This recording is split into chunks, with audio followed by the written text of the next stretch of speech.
Welcome to Divine Honey Podcast. I'm your host, your friend, Tamika Johnson. Your co-host, Tim Johnson. He is not in the building today, but he's definitely here in spirit. If this is your first time tuning in, welcome, you guys. Welcome, welcome, welcome. This show is about human experiences.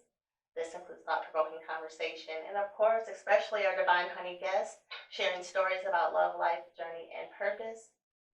This episode, you guys, is very special because normally all of you who follow me every Sunday, most Sundays, we live stream on YouTube.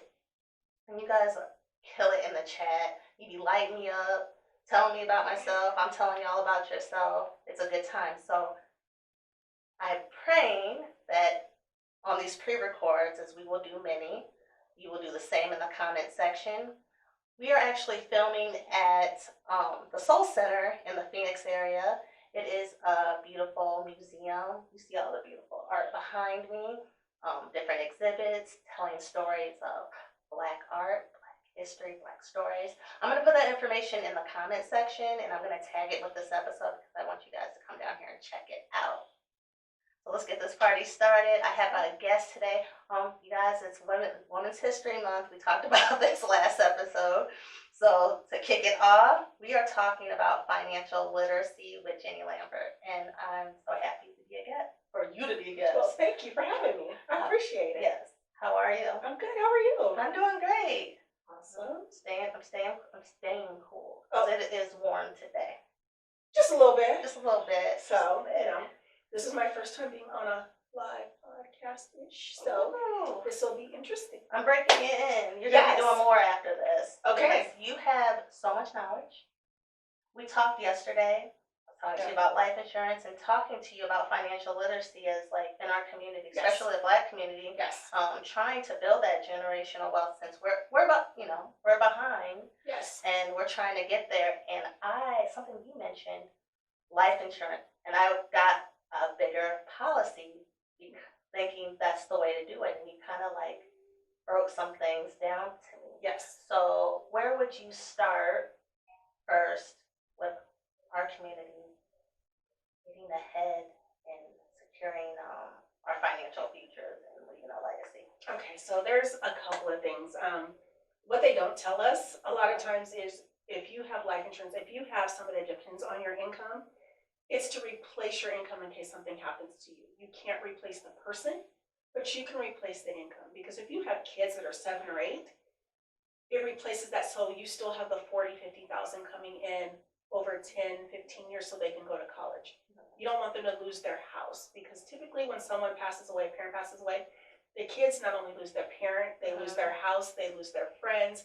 They're not going to the same school. Like, everything in their life has been shifted. And so the whole point of life insurance is to keep a lot of things consistent. Yes, their parent is gone, but they shouldn't have to lose their friends in their bedroom and all the other things.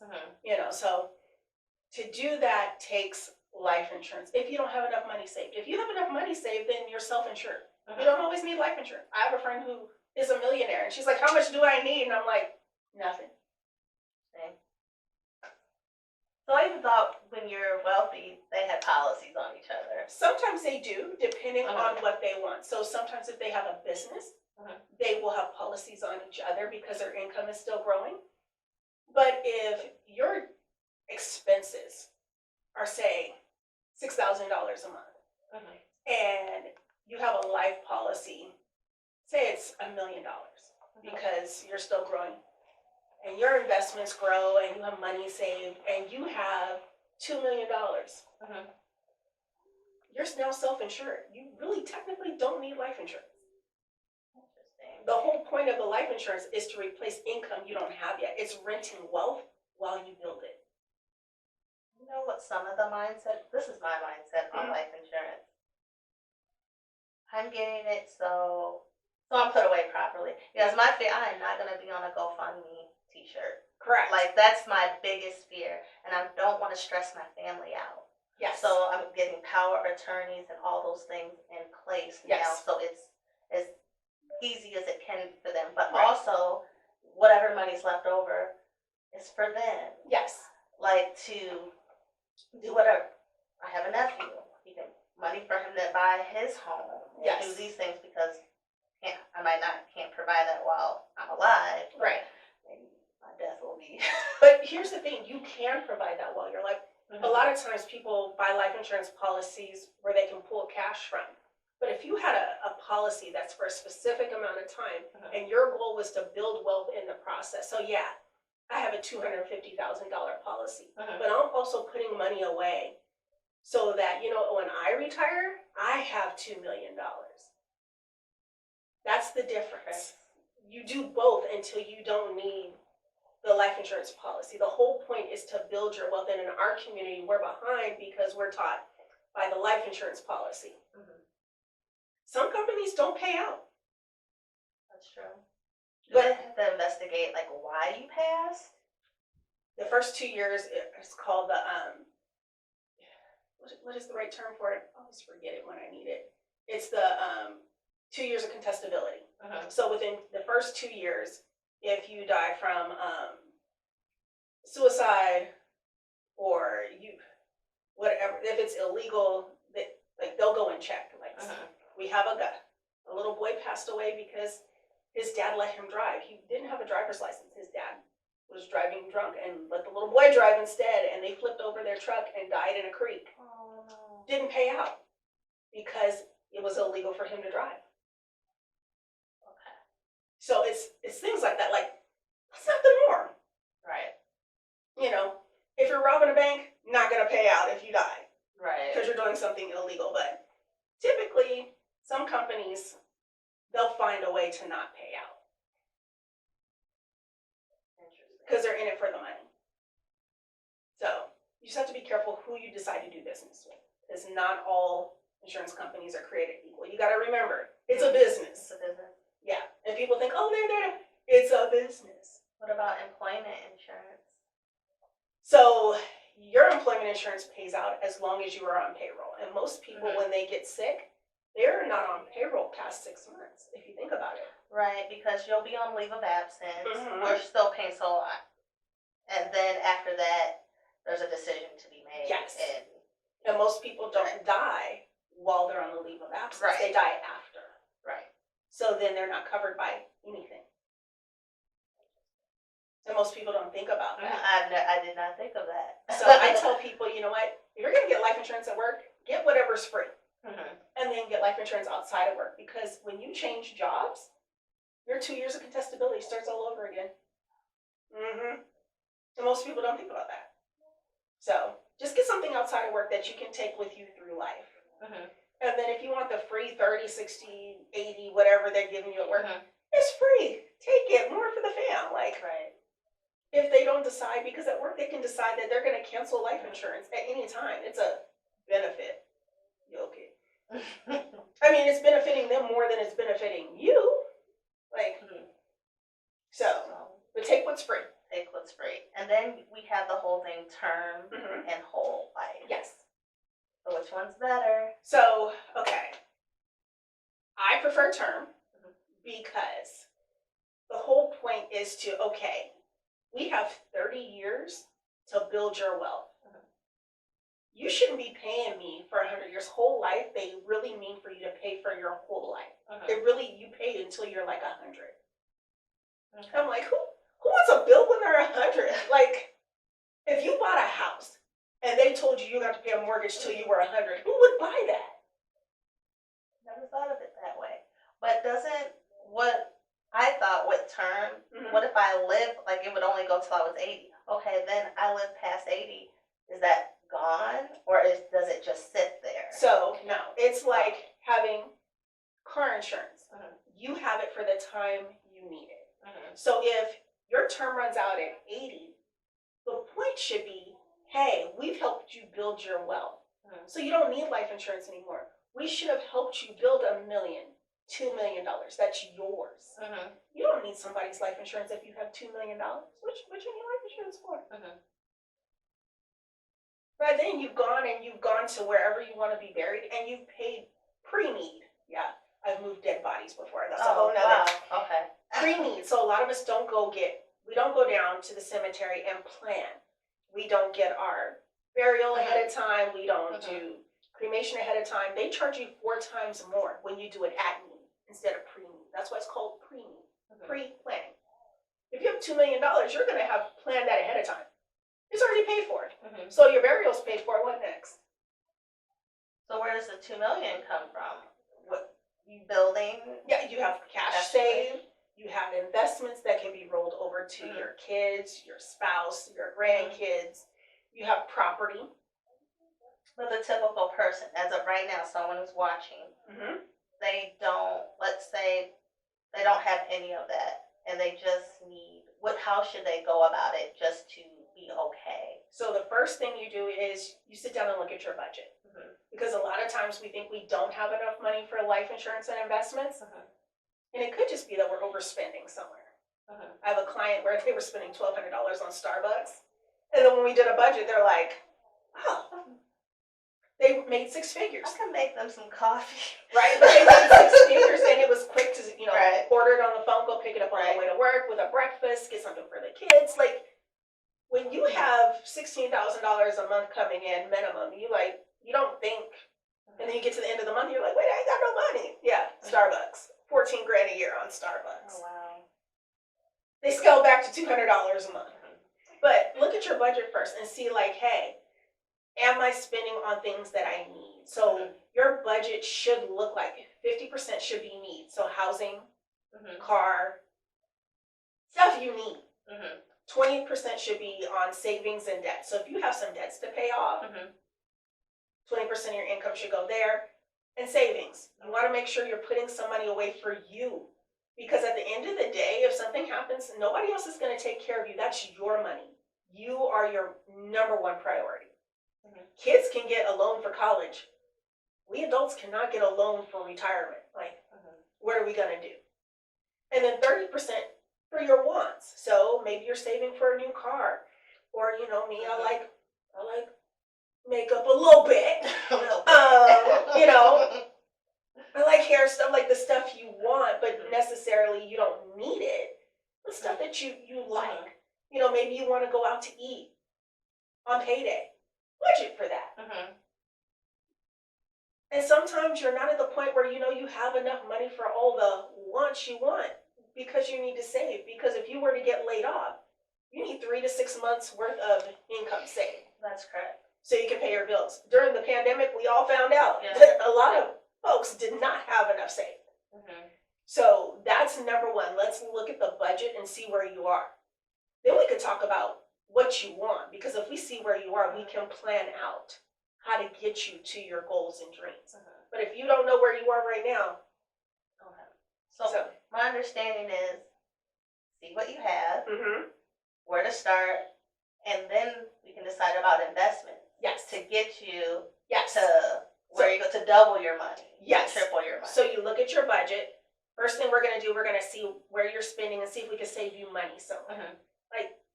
I have to go through and see what apps and stuff I'm paying for. I'm like, wait, I don't need that. I'm already paying. I was canceling stuff yesterday. Yeah. I was like, I don't need Google One and Google Workspace. They're not getting me for $35. I'm like, that's crazy.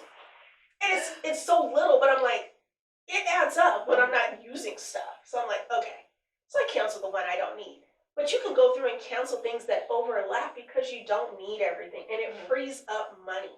Like calling on your auto and home every 6 months frees up money. So you can put it back in your budget. And so the first thing you do is you get life insurance, especially if you have a spouse or kids. So you're renting wealth. You have what you need. And then we start growing your investments. You start putting, emergency funds away. You can have money in a money market account, all sorts of places you can put money. It doesn't always have to be in stocks and bonds and all that. There's places you can put money. Maybe you're saving for a house, but guess what? If you don't have life insurance and something happens to you, what then will your family do? Because when your last paycheck comes, they say that within 60 days of someone passing away, their family is destitute.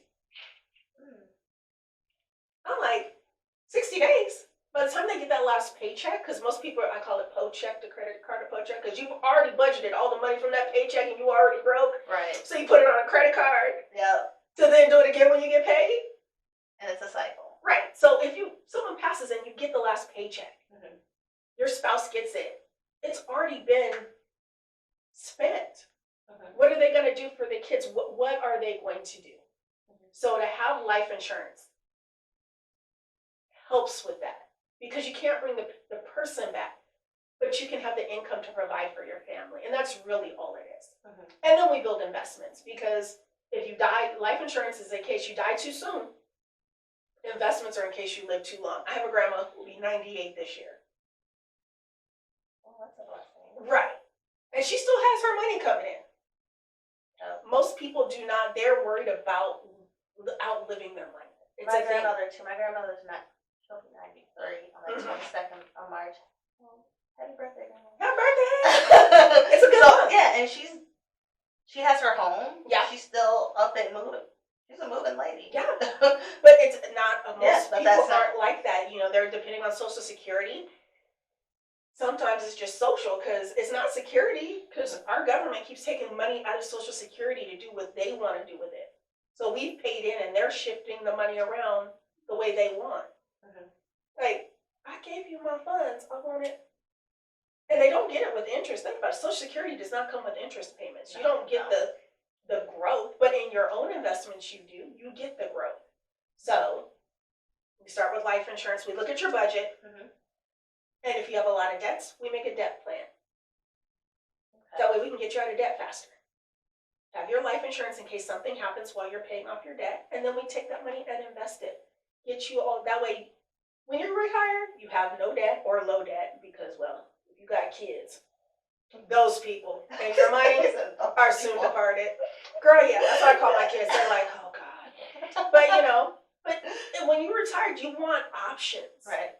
And a lot of times we retire without options. I don't know anybody who's worked for 40 years and they're like, you know what, girl, when I retire, my number one goal is to go work at Walmart. Said no one. You know, that break, there was a long time ago, I was in the drive-thru at Burger King, and this lady was very elderly. Mhm. And I was like, she's probably paying for her medication. Why would, I don't know. I 'Cause they felt bad. can't afford it. I mean, she was, like, really an older woman. Right, because it's not that they're lazy or No. stupid. They did all the things they were Yeah. taught to do, and because a lot of times sitting with someone who holds the licenses I hold is super expensive. Mhm. Like, they charge between $500 and $1,500 just to sit with somebody just to get information. Oh, okay. So sitting with me is free. You tell me what you need, what you're looking at, and we're like, Mhm. okay. Because when you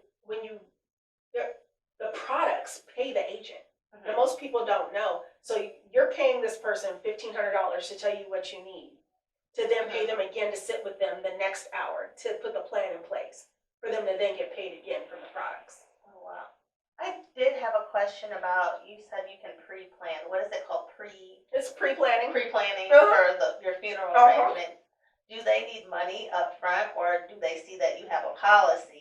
How does that work? Or So when you go into a funeral home, you can pay monthly. oh, okay. Behind every pre-plan is a life insurance policy. They just don't tell you that. Oh, It's one, but it's not based on age and health like normal life insurance. okay. It's for burial. So it covers your putting you in the ground, your casket. Like, you can pay for all of that through a burial policy.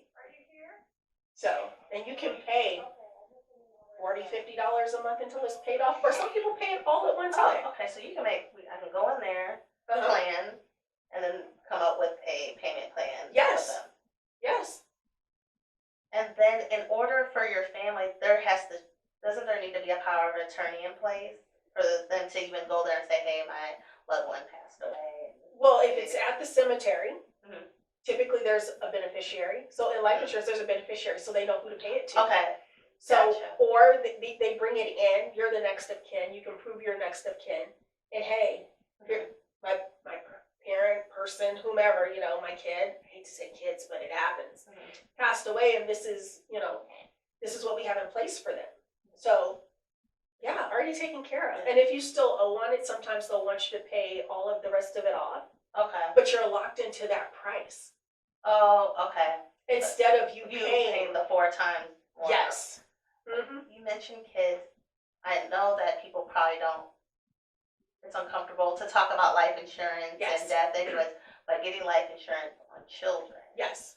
Do you have those conversations with people, or do you suggest it? I have those That's conversations. I do, for a couple of reasons. I have a friend I've known forever. We went to high school together. Her son, 15. Universities were looking at him to play basketball. He had come in from practice, sat down at the dinner table. He's like, "Oh, Mom, I'm not feeling good. I'm going to go to the bathroom." They found him unresponsive. He died 3 days later. Nothing wrong with him. His mom, like, the family was not ready. I've known these people since I was, like, 12, 13. Who's ready for that? They were not prepared to bury their child. And people think it's morbid to talk about burying your child, but stuff happens all the time. And sometimes kids are in the wrong place at the wrong time. I had a nephew pass a few years ago. Wrong place at the wrong time. He wasn't doing anything wrong, and he wound up dying. Sorry to hear that. So, it's okay. It happens. And so that's why I talk to people. You know what? It's the kids don't make the money. They eat the groceries. So you don't need as much on them as you need on you, because you're providing for them. But just to have enough to bury them, $15,000, $20,000 is enough to bury them. That's all you need. That's it. And that way, some people do like 30 or 40,000, maybe 50, because they want to bury the kids, and then they want to have time, a couple of thousand left to just grieve and not have to work for 3-4 months. Makes sense. But I think it's important. We have all these school shootings. Like, you send your baby to school, you don't always get your baby back. Just walking out the door. Right. Things happen. I've had friends die in car accidents. I've had 5 aunts die in one car accident at the same time when I was a kid. Like, wild. Like, we lived a very interesting life. And it's just, my brother passed away. Just dropped one day and was in a coma for 7 months. Like, my parents didn't talk about life insurance then.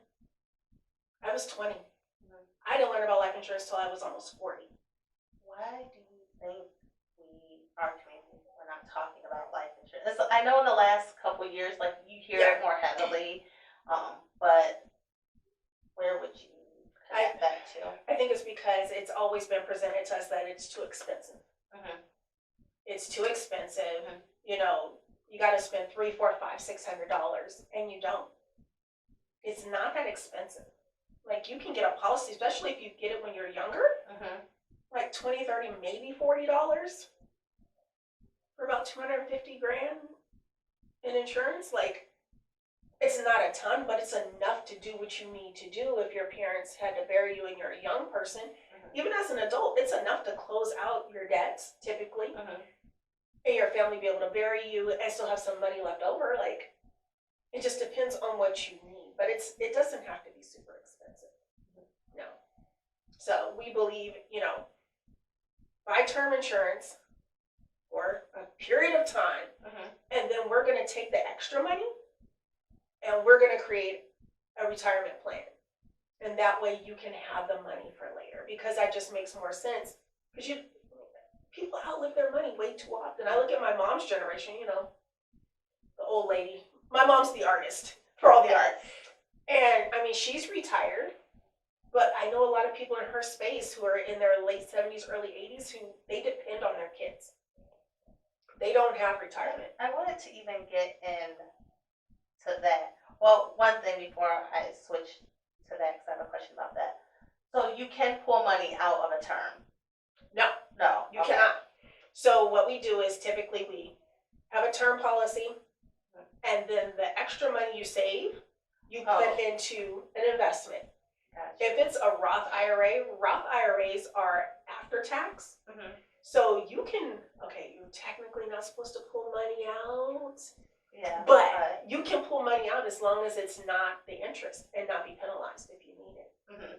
But once you hit 59 and a half, you can do what you want. But if something came up, like if you're buying a house or you had an emergency, you can pull the money out just like you can in a whole life policy, except for you don't pay it back at the 6 to 8% interest. Like, you can just put your money back.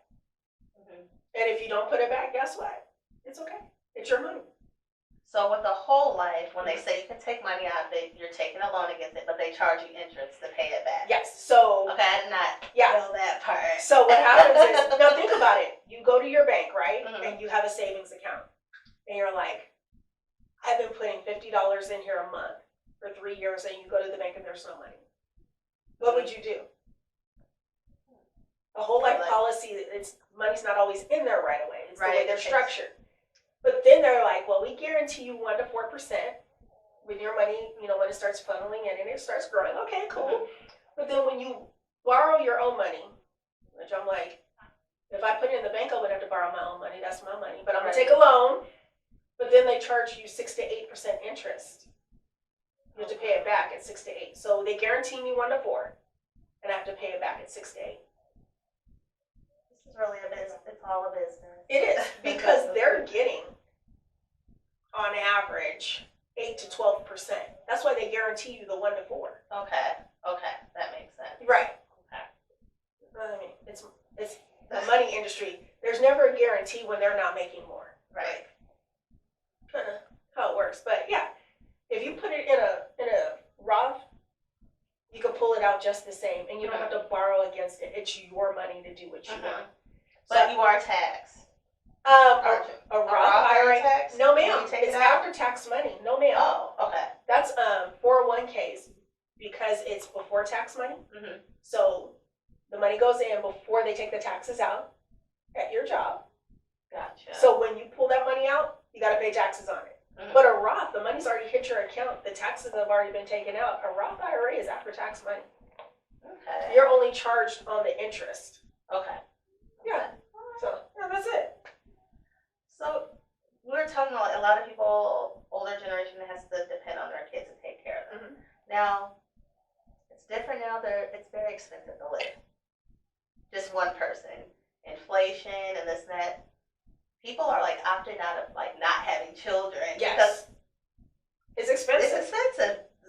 So then you have we love our parents, but taking care of them. Yes.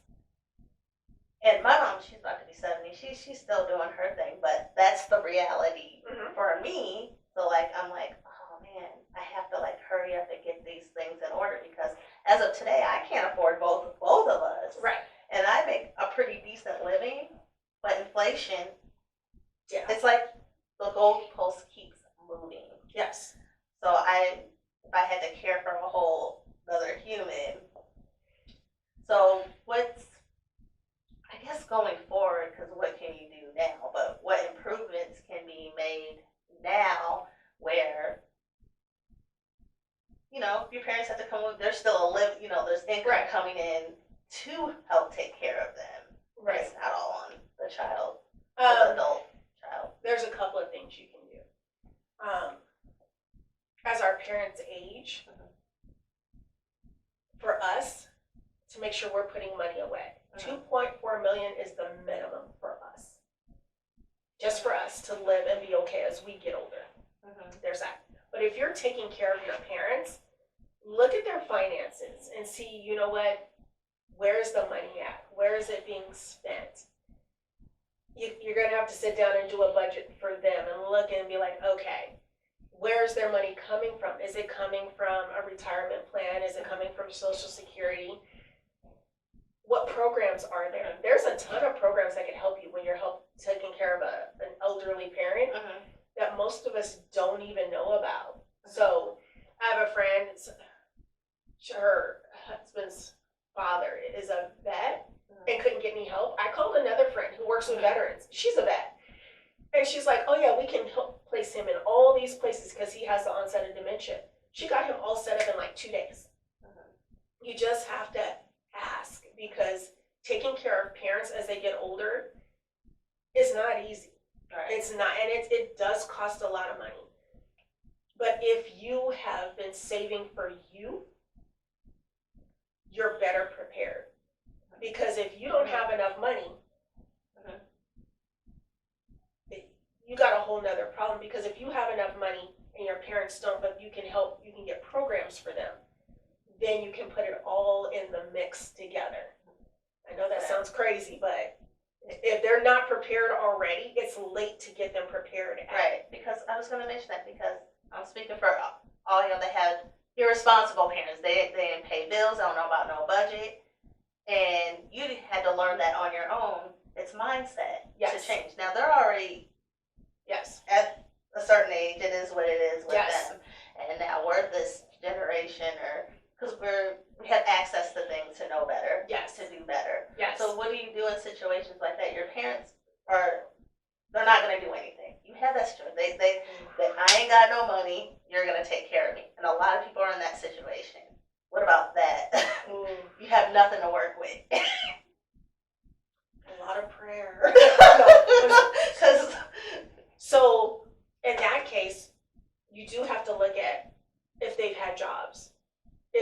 social security out there. Mhm. Like, you can use their social to see if there's social security out there. If they've been in the military, you know, are there things that they can get? Like, my dad didn't know he could get his hearing checked. He went to Vietnam at one point. He had some things with his hearing, so they're helping him with that. Like, you are gonna have to get your tribe together and see who can help you, who has information for different things. It's really about having a tribe. If I did not have a tribe, my mom's 79, and she can do a lot of things, but my sister and I still step in because she is 79, and people take advantage of older people so quickly.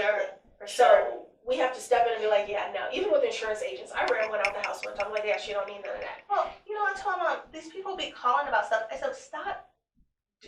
I signed up for this. What are you signing up for, ma'am? No. Stop. She needs to be on the do not call list. Yeah. They got my great aunt. I had 6 great aunts. The last one passed away 2 years ago on Easter. Oh. No, but it's a beautiful, they lived a long life. Okay. And, you know, but one of them, she paid that someone called so they could fix her roof. Yep. I took the damn money. Yep. And no one's known she's on the phone doing these things. So yeah, there's a lot of people scamming elderly people. For sure. That's why you got to check in on your older people. You have to check in, whether it's once a week or once a month, because if they know they're alone, that is a scammer's dream, because they know there's nobody there that's in our age group who know the ins and outs that could put a stop to what they're doing. Because older people don't even think. My ex-husband's grandmother, his step-grandmother, oh, bless her heart, she was sending money over to Kenya to somebody. By the time she passed away, she had spent all their savings. Grandfather had money. He was retired from the military. He owned 2 hair salons. Oh, wow. He owned 2. He owned one on the base and one, like, she spent all the money.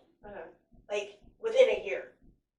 Thousands and thousands of dollars just gone because her son had passed away and the stepkids thought, they thought she was okay and they thought they were checking, but no. They found out in the last 30 days of her life that all the money was gone. Yeah. So we have to be vigilant in our community to go check on people. Now, it doesn't necessarily have to be your own parent, you know. So, but we do need to check on people in our community. We're going to take a quick break and we will be right back.